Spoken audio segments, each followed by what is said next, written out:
two guys and a gal talking about movies. Two guys and a gal talking about movies. Two guys and a gal, they're talking about movies, and you know they are really groovy. Two guys and a gal talking about movies. Two guys and a gal talking about movies. Two guys and a gal, they're talking about movies, and we know they are really groovy.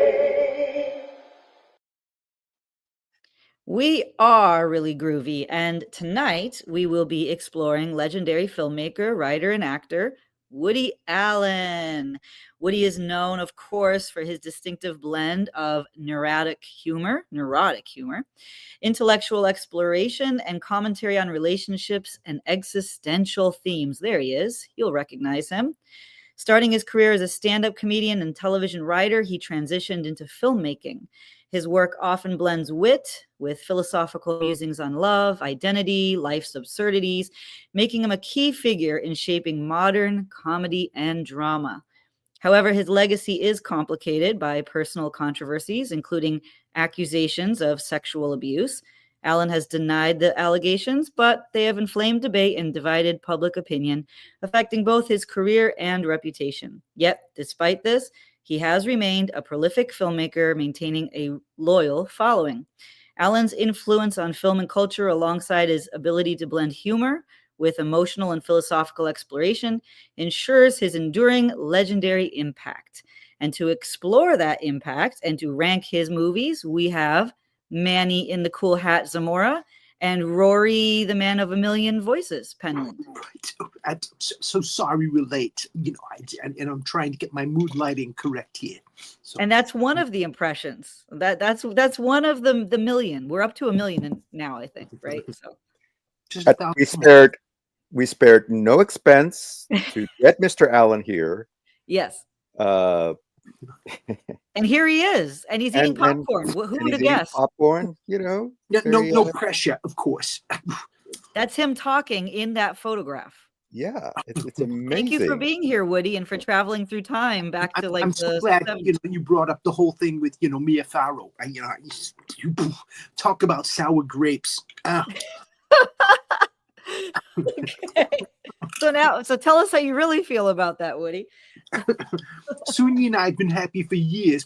She was 21 when we eloped, and we're very happy. Good point. That is a very good point. Thank you for bringing that up. Absolutely.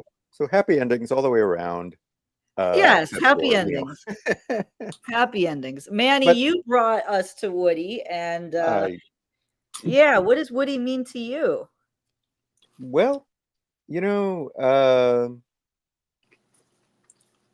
like you said, it's that blend of comedy and drama, the explorations of human relationships, how complicated it can be, how sometimes they don't always work out, and I like directors and actors, but directors who are willing to play with the medium rather, who realize that film is an artifice and use it just like that, and craft these things. Sometimes out in some of his movies, he'll break the fourth wall. He'll bring in characters that are not even part of the story. He'll change. He'll tell stories out of sequence. Non-linear stories that other filmmakers like Quentin Tarantino have also experimented with. He's obviously a very big fan of a lot of European directors, especially Ingmar Bergman and Federico Fellini. A lot of his movies have that same kind of style, but in his own unique way, and even a little bit of Hitchcock in some of his movies as well. And as far as the controversies are concerned, he's also a reminder that these people, however creative they are, however intelligent, and creative, I guess, to at the risk of repeating myself, that they're human beings as well, and they're flawed, and they'll make mistakes, sometimes big mistakes, sometimes minor things. But sometimes I'm not saying, and that's not to excuse anything that he may or may not have done or anything that other people have done, but sometimes you have to look at the work as its own thing, as something separate from the artist. Although in Woody Allen's case, that might be a little bit difficult because he's so much a part of his art, both in front of and behind the camera. And I've read, and I wish I could remember who said this, but somebody once said that artists can't help but telling on themselves through their art, through their works, revealing a part of themselves, and that certainly is true with Woody Allen, and we talked about relationships and how things work out, and also about relationships between older people, older men, and younger women, which is obviously a major factor in his life, in his personal life. So there's that to consider. But all that said, his films definitely have a unique style, a unique look, and you definitely know a Woody Allen movie when you see it. I do have to say though, having seen a lot of his movies sort of back to back, his neurotic New York Jewish shtick, it does get a little old after a while. Just get like, okay, we get it. But taken on their own, yeah, you can still see the Borscht Belt Catskills comedian that he was, always shining through. Always ready with a joke, always ready. And that's the other thing is I like how witty and the fast paced dialogue. And you can honestly say that there's two things that Woody Allen loves is New York City, for one, or Manhattan specifically, and jazz. Those two things inform so many of his movies, form the background for so many of his movies, and actually become a part of the stories themselves as well. So there's that. And I'm sure we'll talk about that as we go along. Yeah, and I wanted to. Oh, he was waiting. I knew you were going to do Woody here. Hold on. For the record, yeah, I've never used a film as an orifice. Yeah. Well, that's good to know. Thank you for waiting 10 minutes to say that. It's very lengthy. Try. Yeah, well, if I can kill a joke, I will. No, but thank you for that, Woody. Thank you for being here again and going out of your way.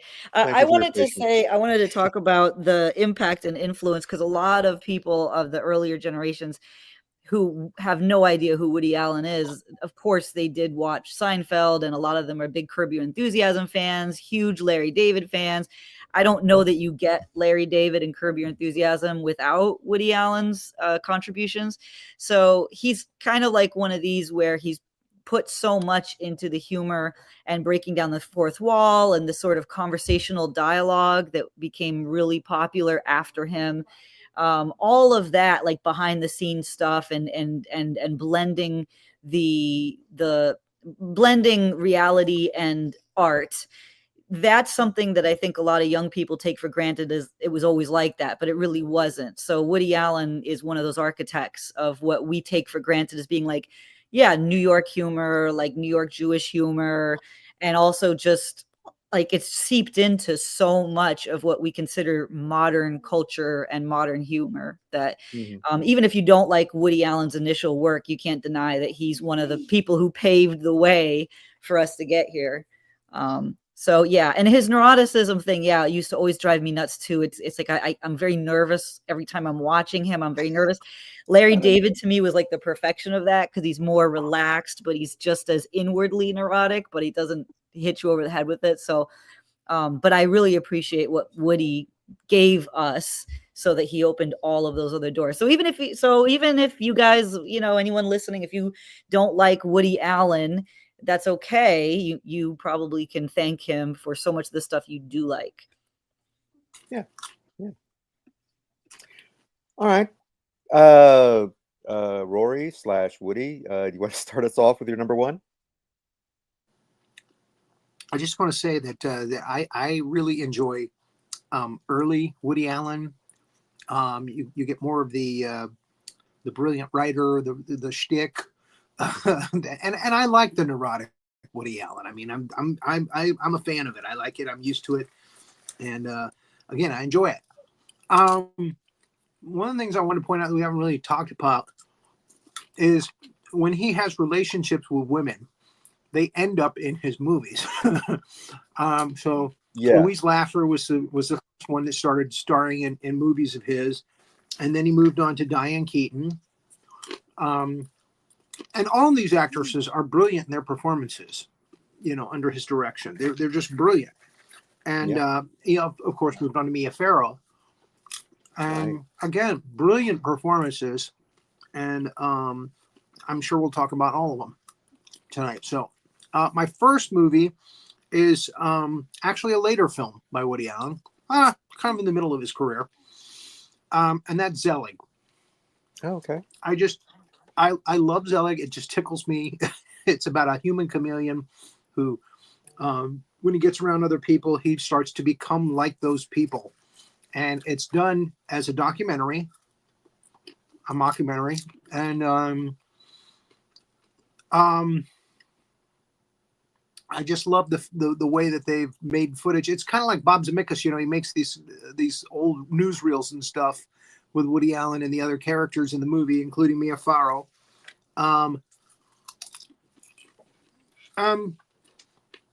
It's just a cute little hour-and-a-half movie, showing him, doing this thing that he does, and how they try to get him away from it. Right. Yeah. So well, that's my number one.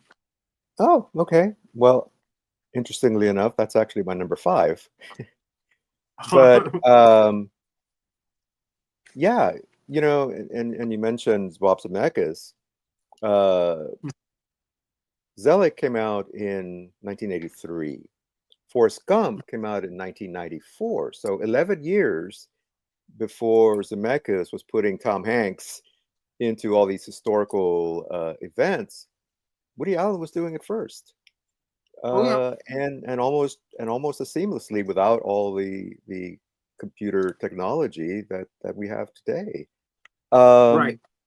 In fact, and Renee kind of mentioned it earlier as well about being sort of an innovator and being an architect of a lot of things.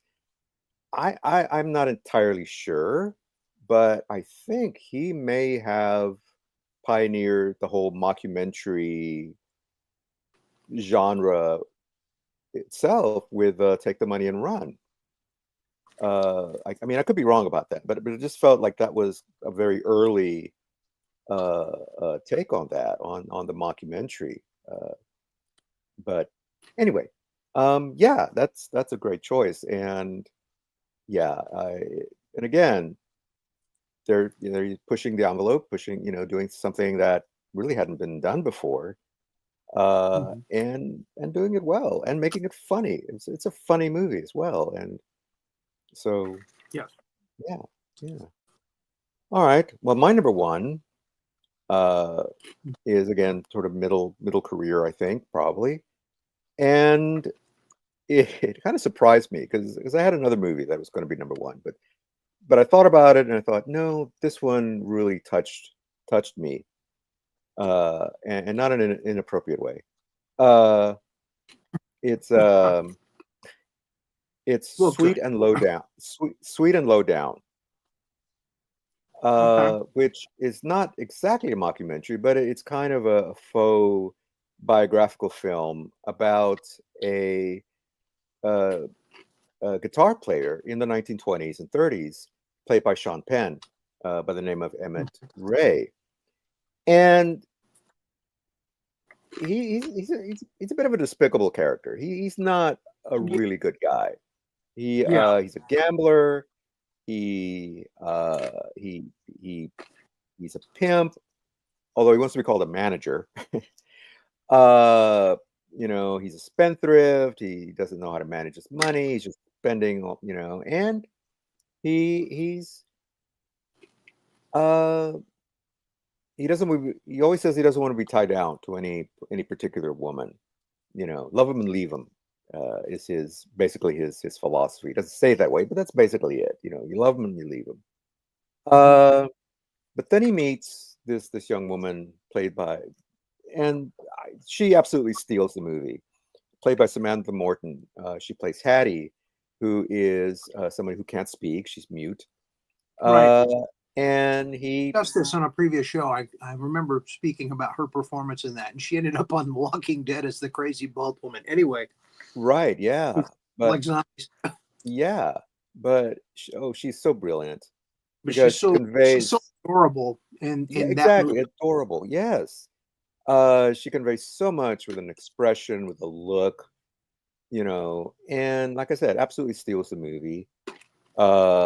And even though he won't admit it, he actually falls in love with her, but of course he Yeah. refuses to admit it. He just can't, because he's very bottled up emotionally, and people keep telling him, no, you gotta express yourself. Eventually he does marry a woman played by Uma Thurman, who's a bit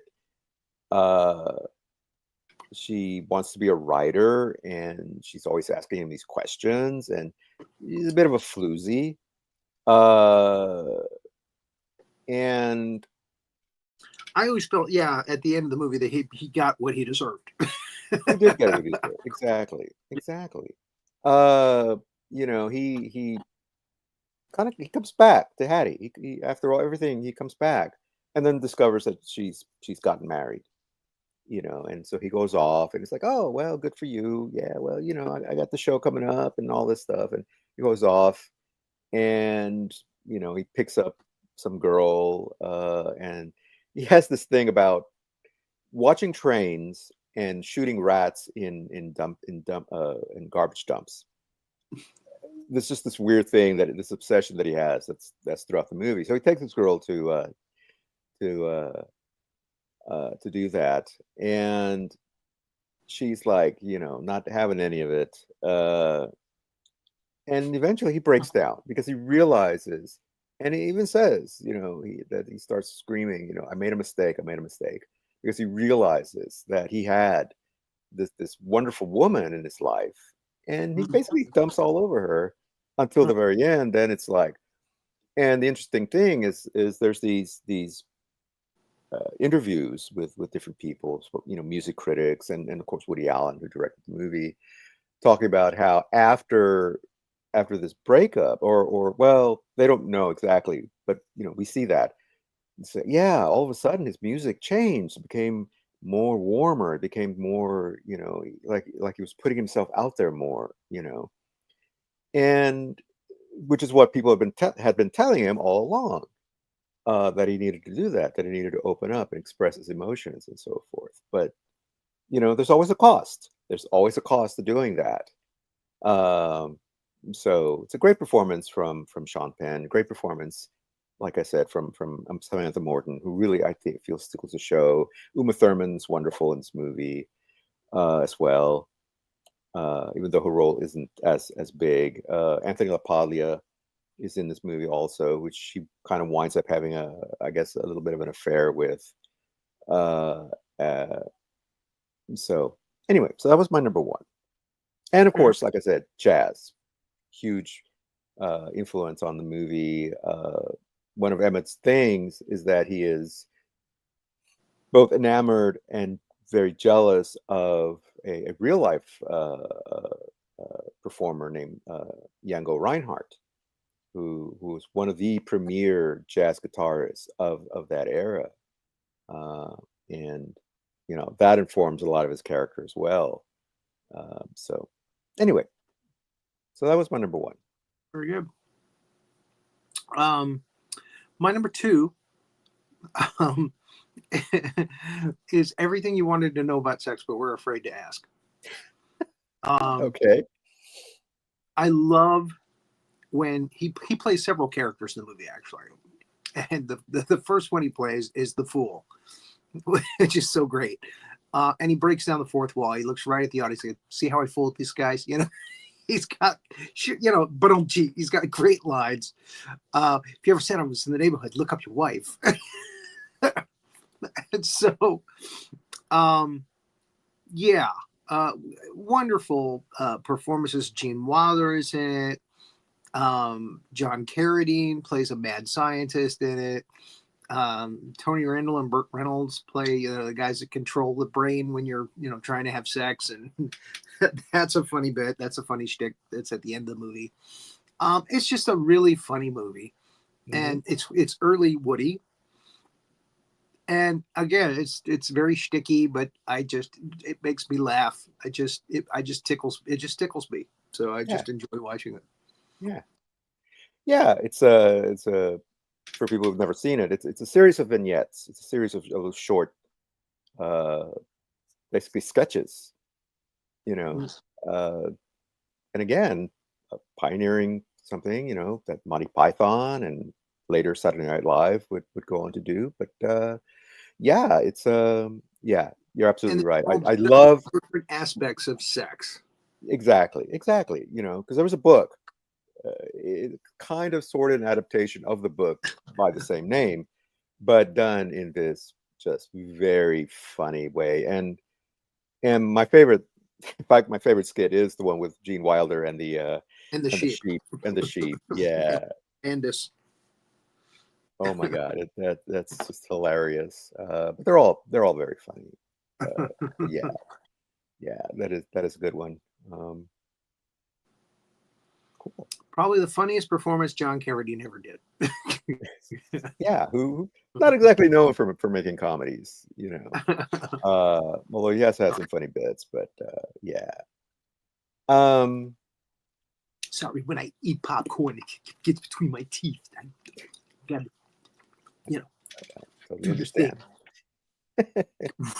All right, so my number 2 is one of his Academy Award winning movies, and arguably one of his movies that kind of started him down the road of kind of getting away from that kind of comedy movies, and of course it's Annie Hall with Diane Keaton, and maybe one of her best roles as well. Again, an exploration of romance, an exploration of relationships. I almost call this an anti-romantic comedy. Not anti in the sense of against, but as sort of the opposite of. Because we start off with them basically breaking up, and again, it's non-linear. We see how they met. And all the different things, and again, there's a lot of fourth wall breaking. I love the scene in the movie theater where they're going to go see the movie, and the guy is going on and on about Marshall McLuhan,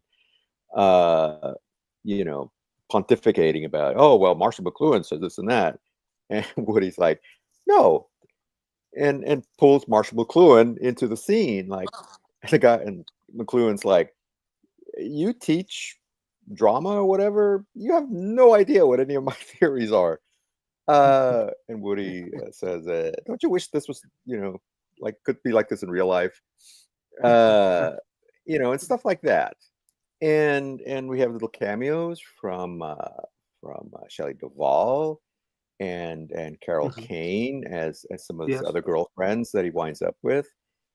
But he always comes back to Annie. Nobody compares to Annie Hall, because she was great, and of course he screws everything up, and they wind up breaking up, and they have a little moment of reconciliation at the end. But at the end, they finally realize, nah, we're better off just as friends or whatever, or going our separate ways, and that's how the movie ends. So there's not technically a happy ending, but yeah, it's as happy as it can be.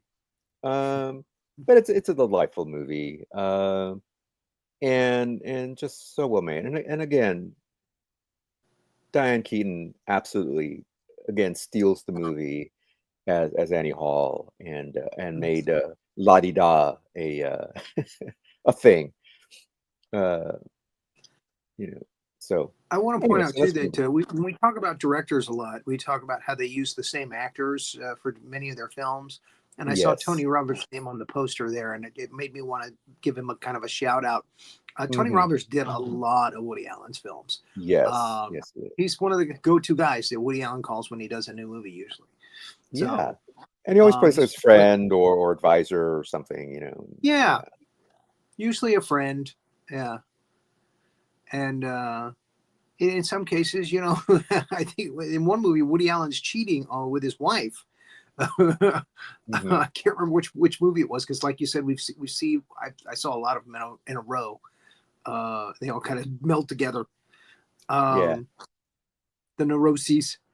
But yeah, I get that. Renee, can you tell us what your top 2 movies were?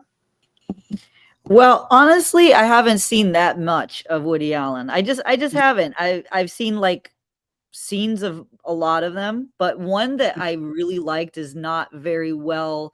Well, it is. It's well known, but it's Midnight in Paris. It's one of his later films, Yes. and I mean, that's not just one of my favorite Woody films, but it's one of my favorite films ever. Like, I will watch that over and over and over again. And again, it's not a typical Woody Allen film, but it's a different way of appreciating him. And I think that as films go, to me, that's like top notch, and just like the layers, and he gets to have all his existential stuff in there, his relation stuff is in there, but it's not the neurotic Woody that we know and love, but it's a different thing. And so that one always comes to mind.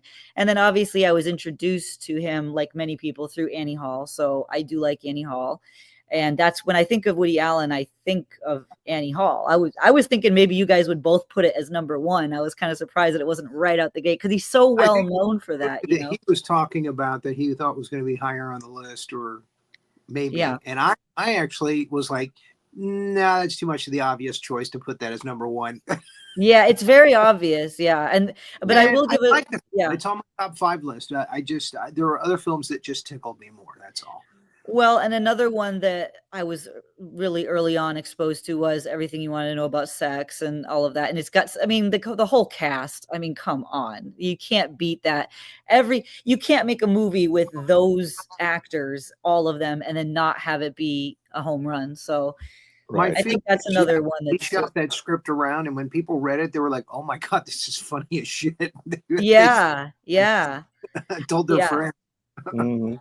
I will say that although he always had such strong female leads and co-leads, and I think he's really good at the female psyche, I do think that some of it also might have been the generation, but watching him as a young woman, like in the 80s or the 90s, a lot of it was me and my girlfriend saying, "Oh my gosh, he doesn't know girls at all." Like a lot of that, because he is a masculine mind.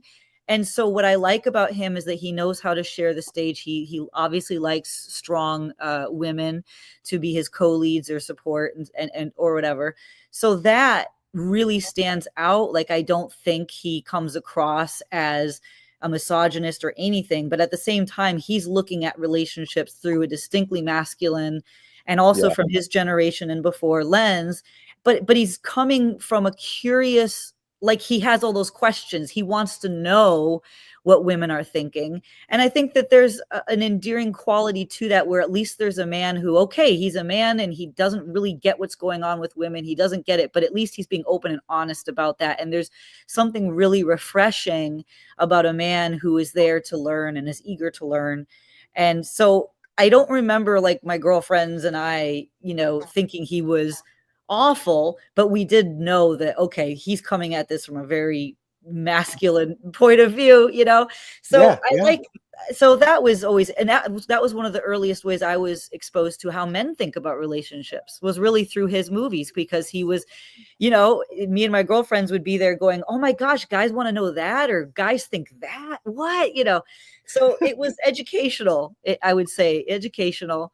And but that's, so that's all I really have to add about Woody Allen. And I do respect him and I love him, but I love so much of what he influenced later on, probably much more than that. Me being like this huge Seinfeld, Larry David fan, all that. But I want to go back and I want to rewatch, and I want to watch from start to finish, because a lot of these movies I would see like on TV or at a friend's house, and I wouldn't ever see them like the whole way through. Mm. Yeah. Cool. Yeah. Well, start with Take the Money and Run and Sleepers and Everything You Want to Yeah, I Know About haven't seen Sex. that one. I want to see the mockumentary, because I'm a huge mockumentary fan, so I've got to see. It's very good. Yeah. Okay. Yeah. I definitely will. Okay. Okay. All right. So where are we? I think we're at number 3. Number 3. Yeah. And you mentioned Sleeper. Sleeper is my number 3. Awesome. This is Woody Allen's slapsticky movie. He does a lot of slapstick in this film, and it works. He's good at it. Again, he did a little bit of slapstick and Everything You Want to Know About Sex, but it was more the lines. It was more the brilliant written material that the actors put forward. But in this one, there's a lot of physical comedy going on. It's a man who is woken up in the future, and there's a lot of biting social commentary about the past, which is now, or at that time was the 70s, and Richard Nixon and what have you, and he's telling them all kinds of stuff that's just wrong. It's not right, but it's his opinion of what was going on at the time, and they're telling him, oh no, we found out that the vitamin pills and things like that were not good for you at all. You should eat steak and eggs. It's much healthier for you. There's just a lot of stuff like that in the film that was just made it really funny, and I believe that's the first one with Diane Keaton. I could be wrong. Yes, I think you're right. Yeah.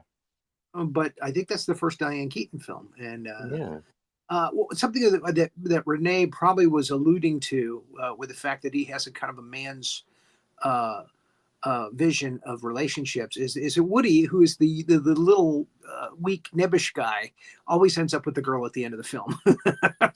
Yeah. In most of his movies, and they're usually gorgeous and fantastic women, and he's like this little loser, and he always ends up with the girl at the end. And I think that's what guys like about Woody Allen's movie, is that the guy, no matter how weird and bizarre he is, always ends up with the beautiful girl at the end of the film. Well, that's girls like women like a man with a sense of humor, so or so I've been told. Yeah. Either that, or they're just saying, "No, you're just a funny-looking dude." Bullshit. Go away. But yeah, that's my number 3. Yeah, I like the whole sci-fi spoof of it. The whole thing with that's the one with had the dictator, and all that's left of him is his nose, and they're trying to clone the nose. And I think he winds up running over it with a steamroller or something.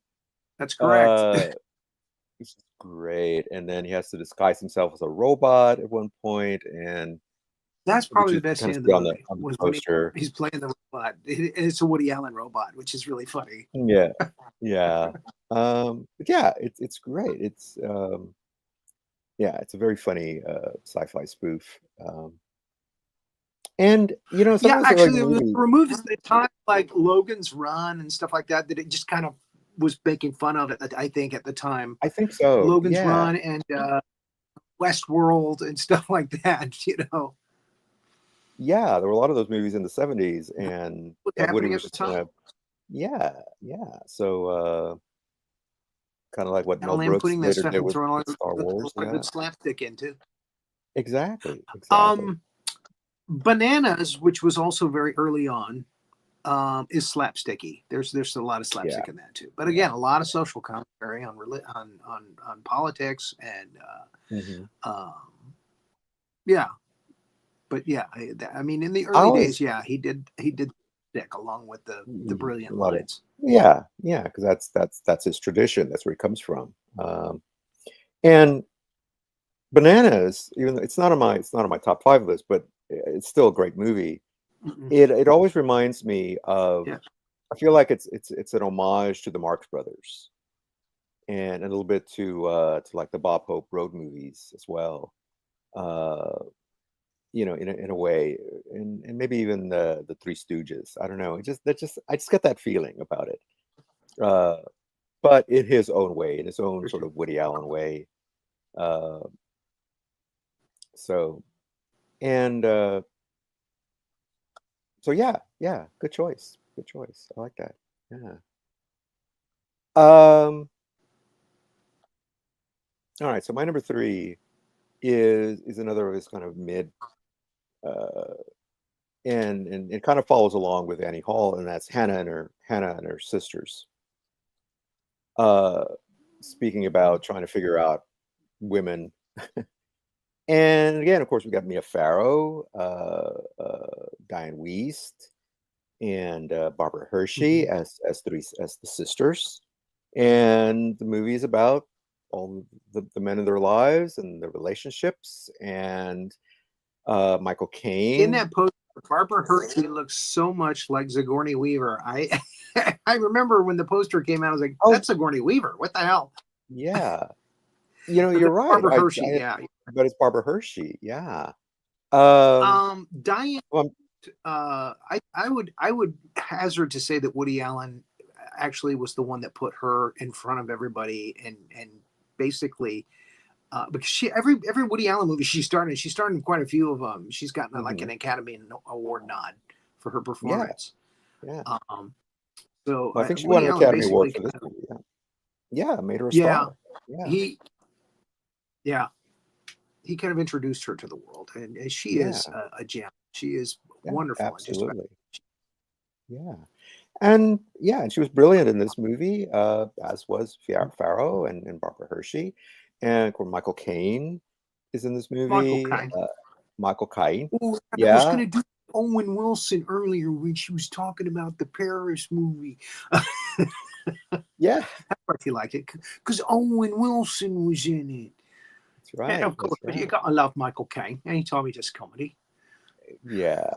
And of course, Michael Caine, who is just head over heels in love with Barbara Hershey, who's married, and he's married, and and but he just can't help himself, you know.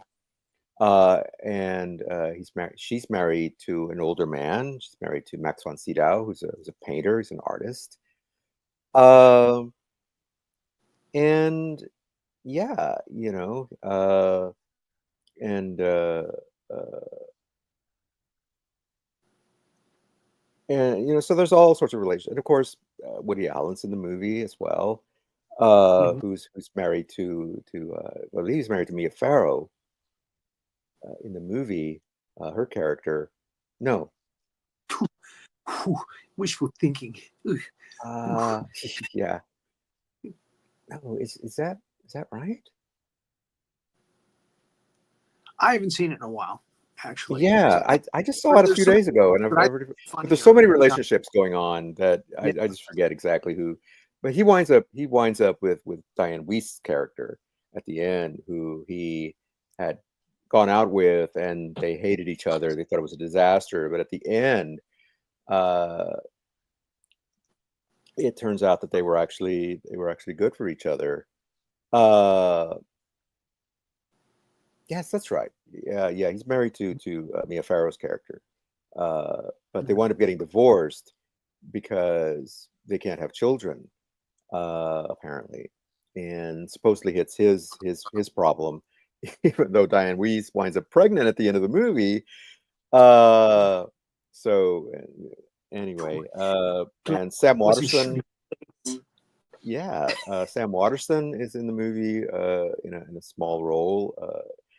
He oh and Carrie Fisher and just the usual cavalcade but basically one of if you watch a lot of his movies, his basic premise is relationships are messy, much like his own. So that's what I meant about bringing his own personal life into the movies or into the stories. Is yeah, relationships are messy. They don't always go the way you think they're going to go, and people wind up with people who you never expected to, uh, and so on. But yeah, I really enjoyed this movie, and it's definitely one of my favorites. So all right, so that's my number three. Fair enough. My number 4 is Annie Hall. So we've talked about that one. Love and Yeah, Lobsters, you know. Love and Lobsters. Yeah. And great movie, a lot of fun, great cast as usual, and a great Mhm. directing job by Woody. You know, I mean, you got to admire a guy who can star in a movie and be as good as he is starring in a movie and directing Mhm. it as well. Exactly. Yeah. He, And he not make it knows he knows entirely funny. about him. Yeah. Yeah. Yeah, he does. And got a his name's on the poster. There's a brief cameo by Christopher Walken, very young Christopher Walken, which I'd forgotten that he was in it. Oh, And Paul Simon Christ! is in the movie. Yeah. I remember Paul Simon's cameo. Yeah, Yeah. And that's the other thing that he always gets these little cameos from some really big names. Uh, and but they're not just throwaways. I mean, they impact the story uh, as well. You know, which is it's not just oh look who I got in my movie. You know, yeah, they actually play a character uh, that has some significance to the role or to the story. So all right. So what's your number four? So what's your number five? Oh, you your number 4. Zelig. You got your number 4, right? My number four is Broadway Danny Rose. Okay. Uh, again, one of I think his love letter to his early days as a comedian and to those hardworking. He has this round table of these Borscht Belt, Catskill, New York comedians talking about Danny Rose, who's this theatrical agent played by Woody Allen, and all the things that he gets up to, and his just motley crew of these really offbeat acts. Like he has this one-legged tap dancer, blind xylophone player, a guy who has birds, who has a bird act, and so on and so Who forth. stutters, right? Yeah, yeah, who stutters. But his one big major act is this sort of old 50s crooner, played by this guy named Apollo.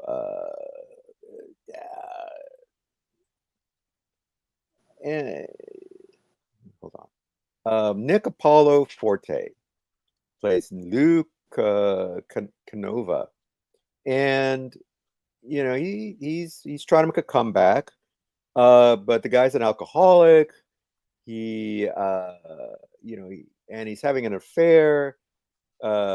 He's cheating on his wife with this woman, played by Mia Farrow.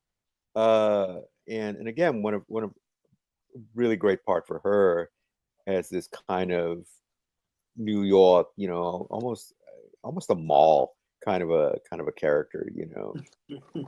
She's the widow of this guy who got rubbed out he's a gangster basically. Yeah. And the there's this guy who's just head over heels over who's in love with her, but she really wants nothing to do with him. And Woody he's playing the beard. He's supposed to escort her to this gig that Canova is supposed to perform, like this big comeback gig in front of Milton Berle, and different people, and he wants her there, and he's like, okay, all right, I'll bring her. But he winds up being mistaken for his boyfriend, for her boyfriend rather, and they wind up getting chased by these guys who want to beat him up, and just this crazy stuff happens, and it's just a fun, you know, uh, just again series Black of and white movie. vignettes, and it's a black and white movie. And I know, and that it's not one of your favorite things, but he does that for artistic sake sometimes. Yes. yeah, And yeah. Zelig was black and white. Zelig was black and white. I think Manhattan was in black and white. This one, but yeah, it's just fun, you know. And again, he gets to play his patented neurotic guy, you know, trying to desperately trying to keep everything together and just getting more and more out of control. But things work out at the end. And but again, even though at first she kind of hates this guy, well, not hates him, but she's like, yeah, you know, who are you? You're nobody. But eventually, she kind of gets to like him. Um, but she kind of winds up betraying him because she takes the guy away to go with another agent.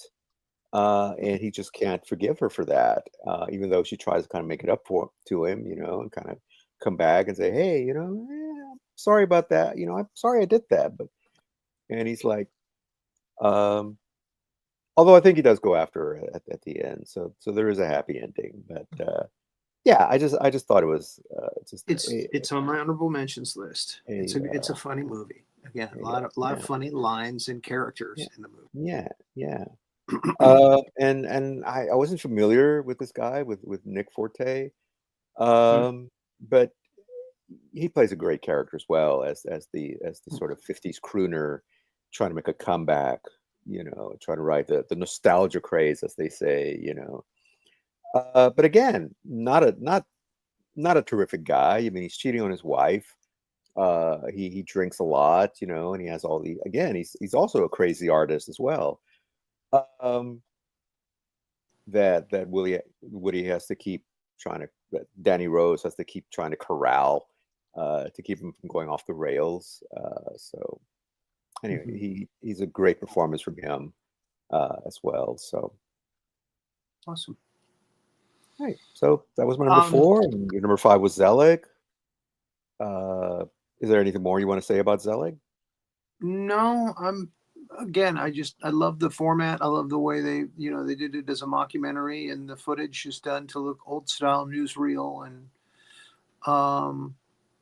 it's just so masterfully done. And again, the gag of him changing into all these different people, you would think it would get old after a few minutes, but it holds because each character is so very different.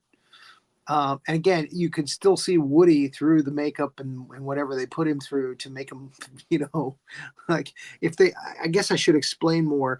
If he's in a room full of Chinese people, he will start, his facial features and everything will start to turn Chinese, and he will start speaking to them in Chinese, and he's really a human chameleon. Yeah, exactly. But you can still see in pictures and footage that they have of him, you can see that it still looks like Woody Allen, even though right. That's what's funny about it. He goes to a jazz thing, and he's hanging out with a bunch of socialites, and then all of a sudden he starts hanging out with the band, and he becomes a black jazz music player. Yeah. And again, he looks like Woody Allen, but it's that's the funny part of the film. And again, you would think that it would get old, but it doesn't. It's very funny. Every time he does a change, it's very funny. Yeah. And he keeps trying to get away from it, or they keep trying to get him away from, or no, he wants to get away from that. He doesn't want to rely on that anymore. And because of the character that Mia Farrow plays, she's a kind of a doctor who's trying to help him.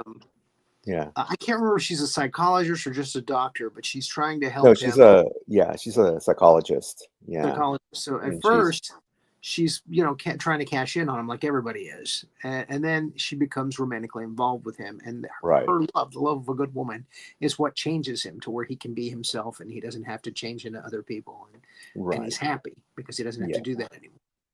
Right. Exactly. Yeah. So very cute movie. Yeah. Well, it was my number 5 as well. So for all those reasons, and my number 5 is, believe it or not, and I didn't see it until last night. I didn't even know. I'd never seen it. And it's solely on the performance of Sorvino. You mean What's her first? Oh, Mina Sorvino. Mina Sorvino. Yeah, Sorvino. Oh. She plays a prostitute in the film, Aphrodite. Mighty Aphrodite. And again, he's the usual nebbish, loser kind of guy, and he commissions her. she's so funny as the character, and it turns out that she's an actress as well. So he's telling her, hey, maybe I can help you. And why do you do this if you're an actress and you're getting working parts and everything? And she goes, no, I'll give you your money back. Get out. She doesn't want to have anything to do with him. And eventually he convinces her that he can help her and that he can advise her. And it's a really delightful film. And her performance in it is wonderful. And it's so funny because he's older in that film, and she towers over him. She's like an Amazon next to him. There was an early where he Stallone is actually a character that's going to beat him up, him and another guy who I don't recognize. It's just some guy, but Stallone is in it, and he throws them off, or he tricks them into getting off the subway, and then jumps back on the subway, and the door closes, and he's like, hey, I got you. And then the door opens again, and they get back on the subway, and they're ready to kick his butt. I can't remember which movie it is. It's one of the earlier ones, but it's a very young Sylvester Stallone. Now, I know Stallone is not a tall guy. In Hollywood standards, he's short. So Woody Allen must be really short because Stallone kind of towers over him. And I don't know if they put him on a box or what have you, but again, that's crazy because again, it's a lot of people make issue of the fact that Stallone was so short for a leading man. So anyway, I digress. But that movie, Mighty Aphrodite, was fun to watch. So it made my that's top your five. That made your top 5? Yeah, that's my number 5. Oh, wait, I thought Zelig was your number 5. No, Zelig was my number 1. Oh. I was wondering why you were my number 5. My number 5 too. My number 5. That was your number 5. It was my number 5. Yes. Oh my God. Okay. I'm with you now. Sorry about that. I'm old. Was my number 5. Yeah. Oh, look at that. Yeah. She's just. So we get to our honorable mentions list. Honorable mention. Yeah. Oh, I want to say, she got an Academy Award for that. Oh well, she deserved it. It was really a fun performance. Yeah. She's wonderful. One of her early. You believe it? Yeah. Is it Mina or Mia? Now that I think it might be Mia Sorvino. Mia Sorvino? Maybe Mia. Yeah, maybe. I think that sounds right. But anywho, okay. Wow, great choice. All right, honorable mentions. I have to mention his first one, Casino Royale, the 1967 movie, the James Bond spoof. He plays Jimmy Bond, James Bond's nephew, who's Dr. Noah. That movie went through such hell. They went through like 5 different directors on it, and so many different writers came on board to try to save this thing. And it was just it was weird. I'm not going to say it was a disaster, but but Peter Sellers did not want to perform in scenes with Orson Welles. He was intimidated by him, and said a lot of nasty things when they were making the movie. And he was a big pain in the ass. And but Woody Allen as Jimmy Bond really shines at the end of the film when he's brought out, and it turns out he's the villain. And his scenes with Dahlia Lavi are hysterical. I mean, it's pure Woody Allen, and it's really funny lines. You could tell he wrote his own stuff, and really, really wonderful moment at the end of that film. And of course, she feeds him a pill that he's created that, you hiccup like 150 times, I think it is. And on the 151, you become a human bomb and you blow everything up. And that's how the film ends. Yeah. They're having a huge fight in Casino Royale, and he's like hiccuping his way through the fight, and then all of a sudden, he hiccups one last time, and the whole place goes up, and they all die. And that's how the film ends. You see them all angels with harps. Very Crazy film. But again, it brought Woody Allen to the movies, to film. yeah. And of course, he did What's Up, Tiger Lily, which is actually a redubbing of a Japanese spy film. I can't remember the name of the original one. But he is in it at the beginning doing a mock interview at the beginning of the film. And then they show the film. And then at the end, he comes back for the credits. And there's a girl there dancing, Asian girl dancing. And at the last thing, he turns to the camera and he goes, "I told her she could be in the movie." That's it. So again, those two movies put him on the path to being what he is today. Yeah. So they deserve mentioning. Radio Days, he's the narrator in that. By the way, all of my picks were Woody Allen as an actor. They weren't necessarily as director, but I'm going to mention some films that he directed that he didn't act in that were noteworthy. You said you were going to do director Woody Allen, and I respect that. And again, most of the stuff that he directed, he's in. Exactly. So it's like, you know. So Radio Days, I thought I was going to have to mention it at the end, but he's actually in it as the narrator. And I do believe Seth Green plays him as a child in the film.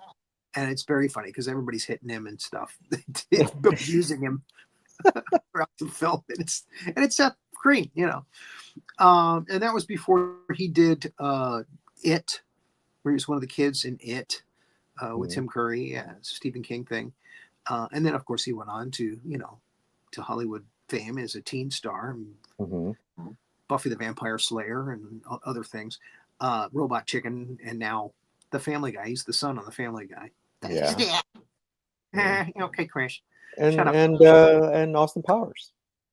And Austin Powers as Scott. Exactly. Yeah. Scott Evil. So yeah, Radio Days is a wonderful film, a delightful performance by Mia Farrow. It's got Wallace Shawn, who's plays Fazzini in The Princess Bride. Yeah. Inconceivable. And he's also the dinosaur in the Toy Story movies. Wallace Shawn he ironically plays like a Green Hornet, kind of like superhero on the radio. Beware evildoers wherever you are. And he has the last line of the movie. And again, on the radio, he sounds great, but in real life, he sounds like Wallace Shawn. And I was thinking about him the other day. He was also the boss at the beginning of The Incredibles. Right. The insurance company. He's in a lot of the Pixar stuff somewhere. He's got a great voice. Yeah. And My Dinner with Andre. He's famous for My Dinner with Andre. So it's got a wonderful cast and delightful movie. Crimes and Misdemeanors. An Academy Award-winning performance by Martin Landau. Jerry Orbach, great character in that film. It's very against type. And Woody and his back and forth with Alan Alda as a really despicable Hollywood type in the film is wonderful. I mean, it's just delightful. So it deserves a nod. Broadway Danny Rose. I thought Curse of the Jade Scorpion was fun. Where he's hypnotized. Him and Helen Hunter are hypnotized, and again, it's a romance, and they end up at the end of the film together. And in two movies that he didn't act in, but he directed, and they're wonderful movies that you should see, are The Purple Rose of Cairo, where the character jumps out of the screen of a movie. Jeff Daniels. Yeah, Jeff Daniels, because he notices Mia Farrow's character watching the movie dozens of times or something, and he decides to come out of the movie and see what real life is like. And of course, all the other characters in the movie are like, "What's going on?" And people are going to the movie to watch how they react or how they don't react to the fact that he left the movie. So it's a really funny concept and fun movie. Mia Farrow, again, wonderful in the movie. And Bullets Over Broadway. which Chaz Palminteri is so wonderful in that film. John Cusack plays a director of a show, and Chaz Palminteri does some rewrites on the show, and he becomes, a writer with that. And the producer puts his own girlfriend in the show or something, and she's terrible. And I think it's Meg Ryan, or no, maybe it's Jennifer Tilly. Jennifer Tilly, yes. Jennifer Tilly, yeah. And she's an airhead, and she's just terrible in the role. And Charles Palminteri's gonna whack her because he's a gangster type. Right. And it's very funny movie.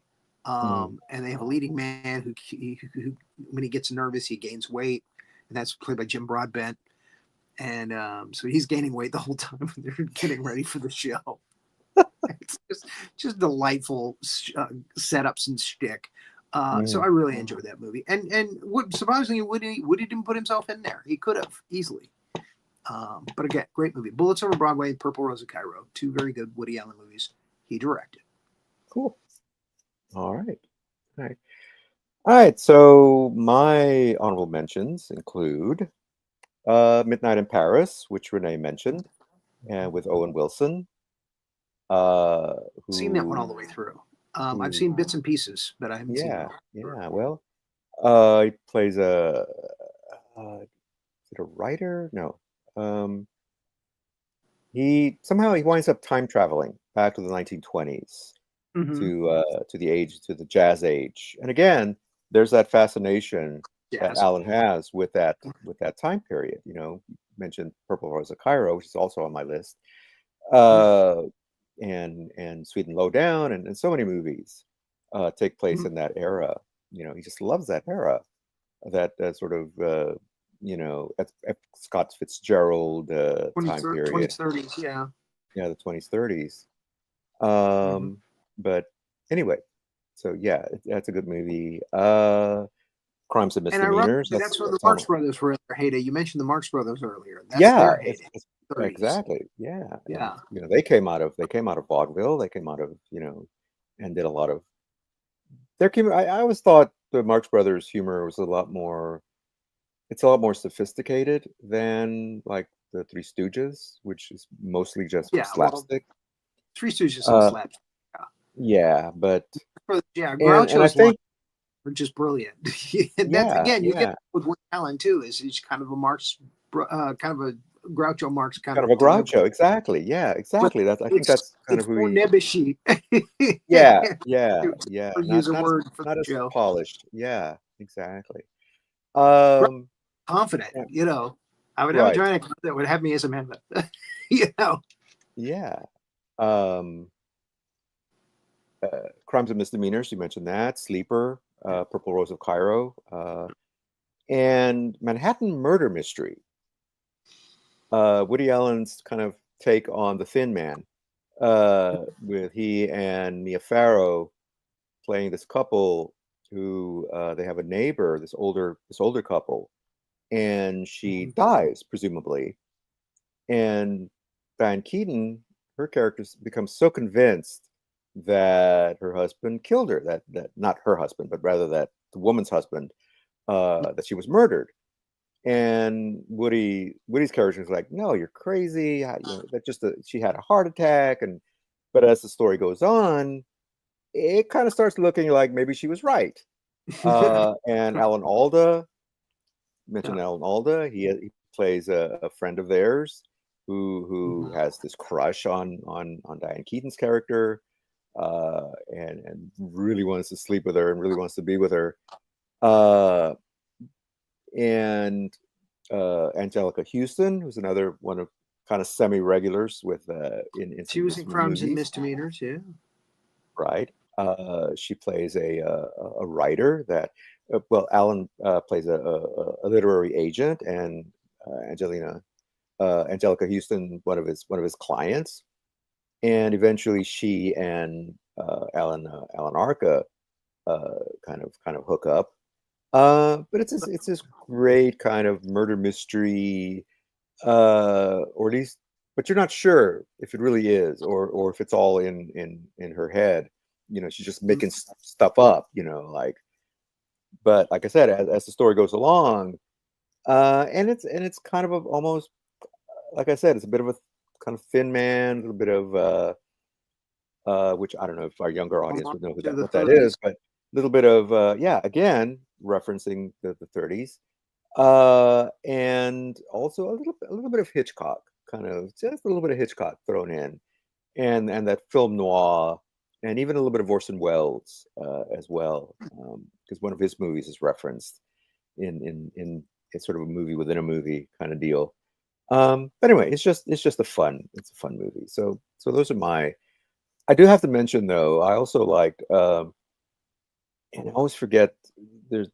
He did a couple of movies with Scarlett Johansson, Match Point, and Vicky something Barcelona, and it's very rare movies where they don't take place in New York, where he actually goes outside of the country to film.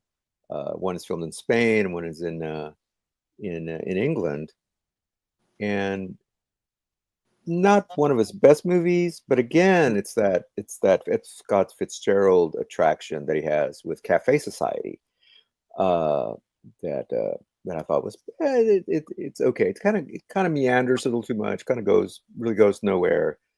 But again, it's gorgeously shot, like a Hemingway. I'm sorry. It's like a Hemingway novel. And it's like a Hemingway novel. Yeah. Again, it's that era that Woody Maybe seems that's to him love. trying to do Hemingway. I think so. You got to realize that, in a lot of cases, his movies, each one is like a nod or an homage to something.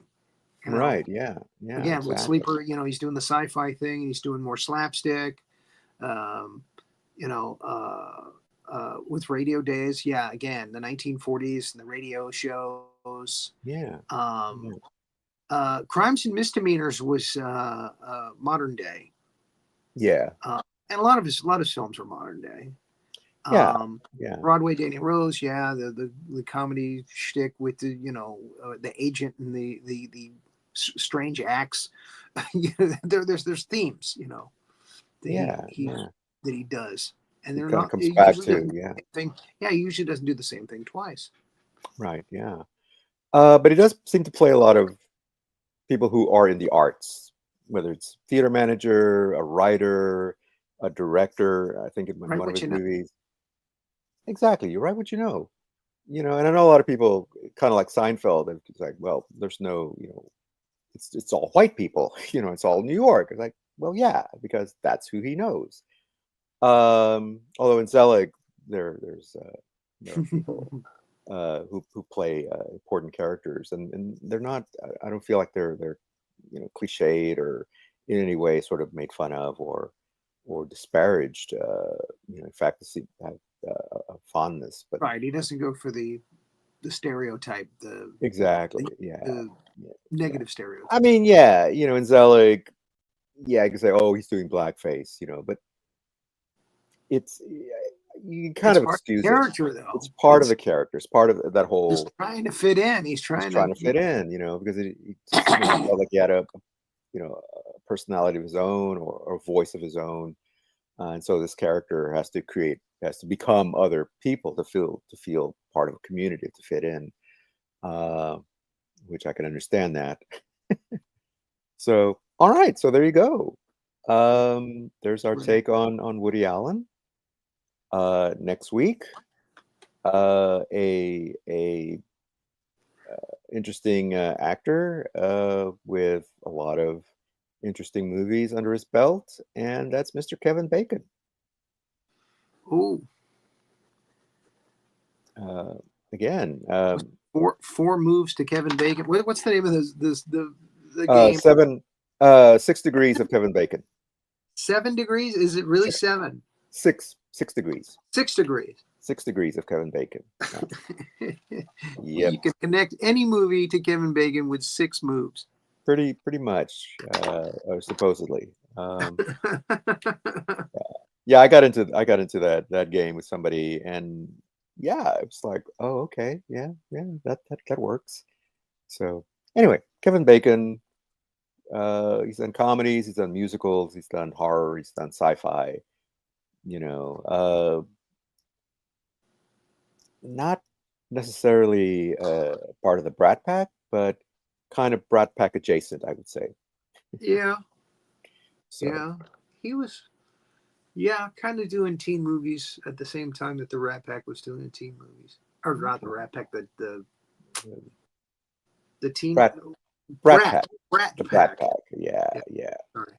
Which they hated that title. Well, Miss Renee, Kevin McCarthy, who was one of them, actually did a documentary on that, right? yeah, How much he hated being called that. He actually Yeah. interviewed Judd Nelson and Molly Ringwald, and the people that were involved. Yeah, Demi Moore and a lot of them, yeah.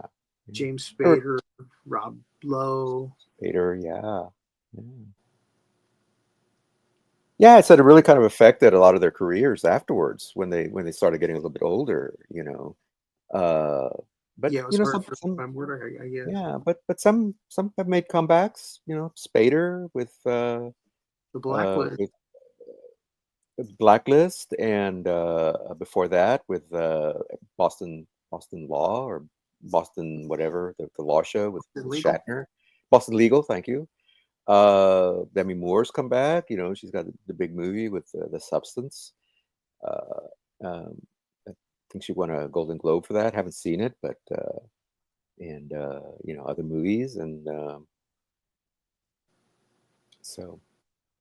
All right. Anywho, Okay. so yeah, Renee, any closing comments on? No, I think we've covered everything Woody Allen. I want to go back in and watch some of these. I want to see Mighty Aphrodite. I haven't ever seen that one. That sounds really, really fascinating. If you really get a like that. chance to find the original Casino Royale, just fast forward to the last 20 minutes. Again, it's David Niven as Sir James Bond, and everybody else is James Bond in the movie in some way. He says, let's confuse the enemy by calling everybody James Bond 007. So everybody's James Bond in the movie, but he's Jimmy Bond. And again, it's just his shtick at the end of the film with Dahlia Lobby is just really funny. And of course, he gets his comeuppance as the Bond villain. Yeah. Here you go. So, yeah. And it's Joanna Pettit's first movie. Okay. I did not know that. Yeah. She didn't want to do the movie at first because she was a model and she'd done some acting. She plays Moneypenny, right? She plays kind of a Mata Hari type character. Oh, okay. Yeah, I'm sorry. She plays Bond's daughter. Okay. Right. Yeah. So she's the daughter of Mata Hari and James Bond. Sir James. Right. That's right. Okay. Yeah, but she's like, why am I in this movie? She's good at it. But she's actually very good. I actually have the DVD of it, and the commentary is hilarious. There's making of, and it's a miracle that this movie got made, because the producer was like this guy, he had all this money to burn, and he was like, yeah, make it bigger, make it, I want all these people in there, I want all these stars, and I just wanted to make this big production. Yeah. But he was so in over his head, he didn't really know what he was doing. And like I said, all these directors came in. There was like this. I think the producer was Charles K. Feldman. He had the rights to that story, Casino Royale. Yeah, exactly. Only one that Eon Productions couldn't get their hands on because he had bought it earlier to make a TV show called Climax. Yeah. And so when 67 rolled around and Bond was at his height, with Thunderball, and they were making You Only Live Twice, he decided to do this big, huge, humongous, and again, it's the cast in it is incredible. I mean, they're huge names. Again, Orson Welles, Peter O'Toole, Orson Welles. Peter O'Toole does a cameo. Yeah. Yeah, his little cameo. It's a very weird cameo. I'm trying to think of William all the other Holden. names. William Holden, Charles Boyer. They play like different heads of different secret agent companies. Kurt Kasner is the Russian guy. He was big on Land of the Giants at the time. Yeah. Houston, John Huston. John Huston, right? Yeah. Yes. And again, just on and on and on and on. There's just huge names in the list. And again, even cameos are done by huge stars. Yeah. Ursula Andress was in it. Ursula Andress, right? Yeah, Peter Sellers. Yeah. So, well, and it did spawn a hit for Burt Bacharach, right? As well. The Look of Love. Yeah. Look of Love. So yeah, when they were making Austin Powers, that was one of the films they went back to. I don't know why. Yeah. They went back to Casino Royale and Flint movies. So anyway, we're digressing again. We're talking about something that's not Woody Allen. Exactly. So a little cameo at the end. Yeah. I shouldn't say cameo. He's actually the villain of the movie. He's in it for like 20 minutes. Yeah. I mean, he has a scene earlier where he's like going to be executed. That's right. That's right. I forgot about that. Yeah. He jumps to over get the wall away. Firing squad. So. And again, I think he directed his scenes and wrote, his scenes. It feels like it. And they would do their own shtick. Yeah. The Casino Royale scene with Peter Sellers, somebody who he worked with like the Goon Squad, ended up taking over the movie for that like 10 or 15 minutes. And so it's all shticky stuff that's like Peter Sellers type Goon Squad stuff. Yeah. Sellers quit. He just decided not to show up for work and just like, no, I'm done. This is crap. I'm not doing this anymore. And so they had to bring in all this other stuff and kind of figure out, okay, well, how do we cover up for that? So, all right, but all right, we digress. So thanks everyone for and it's our big audible mention. So. That's what started it all. Yep. So thank you for watching. Next week, Kevin Bacon. Next week, Kevin Bacon. So until then, thanks for watching.